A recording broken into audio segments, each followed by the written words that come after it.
Mesdames et messieurs, j'espère que vous allez tous très bien. On se retrouve aujourd'hui pour une nouvelle vidéo. Je vous avais promis un live autour de The Penguin qui malheureusement n'est pas arrivé. J'ai pas trouvé le temps, j'ai pas réussi à trouver le temps pour faire un live dédié à la série. Mais aujourd'hui, eh bien, je me suis dit qu'on devait revenir sur quelques éléments clés de The Penguin. Parce que c'est vrai que quand on regarde les épisodes, on les regarde et puis voilà, on se fait notre avis concret. Mais quand on les regarde avec un petit peu plus de détails, il semblerait que cette série nous ait teasé pas mal de choses en réalité sur l'avenir de cet univers, que ce soit avec l'antagoniste de The Batman Partie 2, mais également avec l'arrivée d'un grand méchant de l'univers de Batman que pas beaucoup de personnes n'ont vu.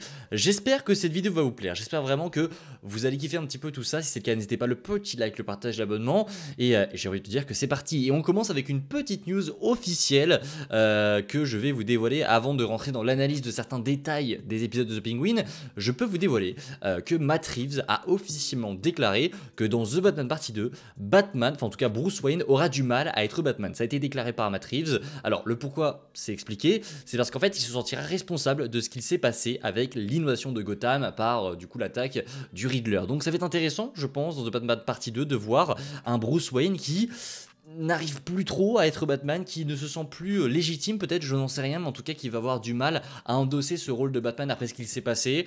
J'ai hâte de voir ce que ça va donner. Il y en a plein qui ont senti une ouverture pour l'arrivée du personnage de Hush, parce que Hush c'est vrai qu'il aime beaucoup s'apparenter à Bruce Wayne, et Hush c'est vrai que s'il y a un grand méchant où tu peux l'utiliser quand tu es dans une période où Bruce Wayne a du mal à être Batman, c'est Hush, et c'est vrai que c'est assez évident, mais j'y crois pas tellement à l'arrivée de Hush. Je pense qu'il pourrait avoir une importance. Je pense qu'à un moment donné, il aurait pu en avoir une.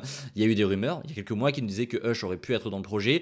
Mais là, j'ai de plus en plus de mal à y croire. On verra ce qu'il en sera, évidemment. Mais en tout cas, sachez que The Batman Partie 2 verra un Bruce Wayne qui a du mal à être Batman. Bien sûr, libre à vous en commentaire d'exprimer vos plus grandes théories. On poursuit en entrant cette fois-ci dans The Penguin. Parce que The Penguin, les amis, quel banger, parce que en réalité quand on regarde les détails cachés de cet épisode, mon dieu, que c'est incroyable, il y a plein de choses à se mettre sous la dent. Et on commence avec cette petite image, dans le plus grand des calmes, qui, vous le voyez, montre donc le pingouin dans l'épisode final qui se rend, alors il me semble que c'est le bureau, je sais plus du tout ce que c'est le tribunal, il me semble, je sais plus, je sais même pas si c'est mentionné, si c'est mentionné en tout cas je l'ai oublié, mais il se rend dans un lieu spécifique où se trouve, en tout cas où pourrait se trouver Bellaria, et il va tomber sur une personne qui travaille logiquement pour Bellaria, pour la nouvelle maire, pour en tout cas le bureau du maire ou pour le gouvernement, c'est une personne qu'il avait déjà rencontrée, où il l'avait menacé, etc. Vous vous souvenez, il lui avait dit tu vas remettre le courant à Crown Point ou sinon je vais littéralement te buter.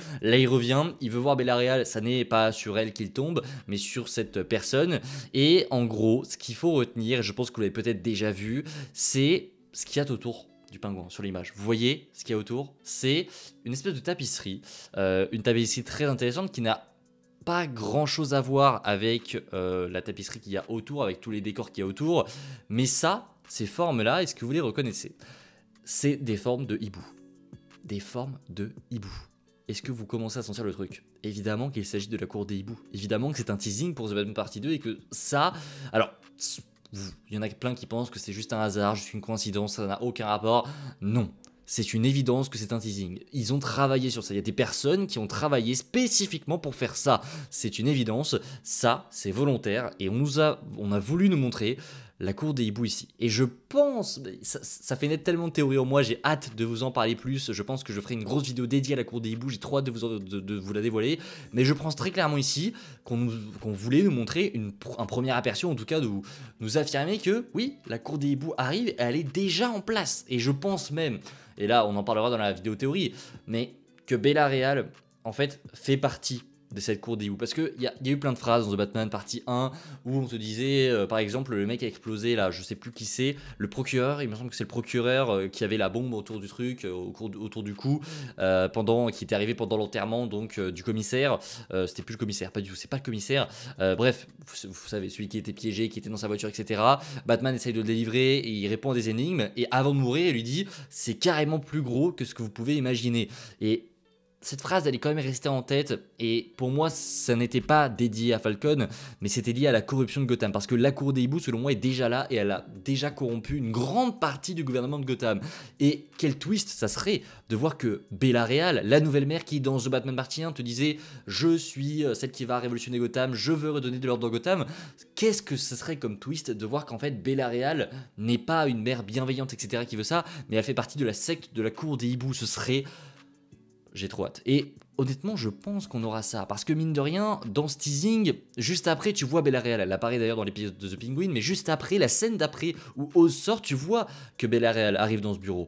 Ça ne veut rien dire, mais encore une fois, je trouve que le twist serait très malin de leur part et j'ai vraiment hâte de voir si oui ou non ça va se confirmer. En tout cas, la cour des hiboux, les amis, soyez-en sûrs. Je suis, allez, sûr à 80% que la cour des hiboux seront dans The Batman Partie 2. J'en suis sûr. J'en suis sûr. Bref, on poursuit avec le deuxième détail caché. Et là, je ne l'avais même pas remarqué, pour être honnête, et je l'ai vu passer sur les réseaux, j'ai fait, mais oui, totalement. La deuxième image, vous la voyez juste maintenant. Vous voyez cette image où on voit, donc, c'est le bureau du docteur. J'ai complètement zappé son nom, je vais vous le retrouver, c'est pas grave, on fait ça en live. Je vais le retrouver, je l'avais. C'est le docteur Rush, il me semble que c'est ça, mais j'ai plus son prénom en fait. C'est le docteur Rush, oui, mais c'est... Comment il s'appelle les amis? Vous allez trouver, vous êtes sûrement en train de me le dire devant l'écran. Il s'appelle Julian Rush. Ça y est, j'ai trouvé. Ça a mis du temps quand même. Donc Julian Rush, c'est son bureau. Voilà, c'est son bureau. C'est dans un épisode de The Penguin. Et à ce moment-là, dans son bureau, on voit, vous voyez ce qui est entouré par ces deux ronds verts, une espèce de main avec une griffe et un masque. Pour être franc, dès que j'ai vu ça, j'ai fait « Oh, c'est l'épouvantail ». Et oui, il s'agirait de l'épouvantail. Alors, ça n'est pas confirmé, ça n'a été dit nulle part, on a parlé, enfin, aucune personne qui a officiellement travaillé sur la série nous a dit que c'était l'épouvantail, mais ça, c'est évidemment les griffes, le gant de l'épouvantail, vous savez, avec ses griffes comme ça, où il peut planter sa toxine, d'ailleurs, pour ceux qui ont joué au Batman Arkham, c'est clairement ça, et je pense... Alors, est-ce que ce sera lui? Bonne question. Est-ce qu'au final, tout ne nous a pas été introduit dans The Penguin? C'est incroyable si c'est ça, mais je m'emporte. Bref, on a ce gant avec ces griffes comme ça qui font vraiment penser au gant que porte l'épouvantail. Si ça aurait été que ça, je me serais dit, ok.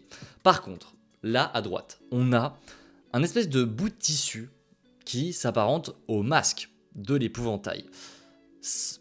Je peux pas passer à côté. Je peux pas me dire que ça a été fait par inadvertance, que ce n'est pas volontaire. C'est impossible.